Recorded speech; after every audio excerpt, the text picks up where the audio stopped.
Bonjour à tous, la semaine débute en trombe avec la révélation de la nouvelle Citroën C1 et d'un gros restylage pour la Ford Focus. Place ensuite au concept Hyundai Intrado et Passo Corto et pour finir un aperçu du break de chasse Volvo.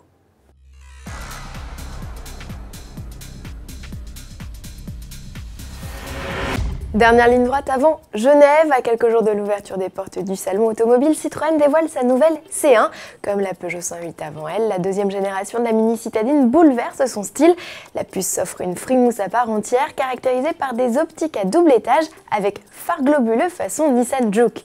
Côté poupe, en revanche, rien d'innovant comparé à la 108. Comme la Lionne, une version découvrable apparaît et elle sera disponible en 3 comme en 5 portes. Enfin côté équipement, la C1 monte aussi en gamme avec l'arrivée de la caméra de recul ou d'un écran tactile de 7 pouces. L'offre moteur enfin s'enrichit quant à elle d'un bloc essence de 82 chevaux en complément du 1 litre de 68 chevaux. Le lancement est prévu à l'été et d'ici là rendez-vous à Genève pour découvrir la nouvelle Aygo, cousine des deux françaises.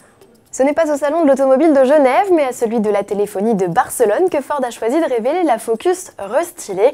Gros coup de bistouri pour la compacte qui adopte cette face désormais typique de la firme. À bord, les allergiques aux boutons seront ravis de voir que le constructeur a fait le ménage et c'est tant mieux. Un nouveau système multimédia embarqué avec écran de 8 pouces fait d'ailleurs son entrée. La nouvelle Focus profitera d'un système de stationnement semi-automatique en bataille, une première chez le constructeur. Enfin, le système Mikey, sorte de protection parentale automobile, fait également son entrée. Côté moteur, la Focus relookée recevra en remplacement du 1,6 litre EcoBoost une version 1,5 litre déclinée en 4 niveaux de puissance allant de 95 à 180 chevaux. Le lancement de la Focus restylée est prévu au deuxième semestre 2014. Du côté de chez Hyundai, la vedette au salon de Genève se nommera Intrado, premier concept développé sous la direction de Peter Schreier, designer en chef mais aussi président de la marque coréenne depuis 2013. Ce SUV compact aux proportions généreuses se veut simple d'utilisation et intuitif. Inspiré par l'univers aéronautique, son nom qualifie d'ailleurs la face intérieure d'une aile d'avion, l'Intrado est composé de carbone. Objectif, alléger au maximum sa structure. Animé par un moteur à hydrogène plus compact que celui en place sur le iX35, le proto offrirait une autonomie de 600 km. À découvrir à Genève en espérant qu'il débouche sur un SUV urbain, seul segment encore inoccupé par Hyundai.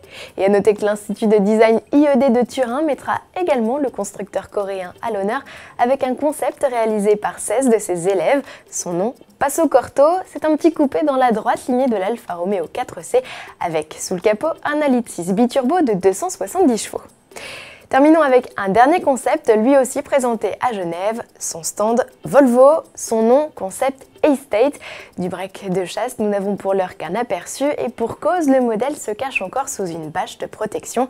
C'est d'ailleurs sur le site du fabricant de la toile qu'ont été publiés les clichés de ce qui s'apparente au troisième et ultime prototype promis par Volvo après les concepts coupés et XC coupés. À découvrir donc dès la semaine prochaine. À demain.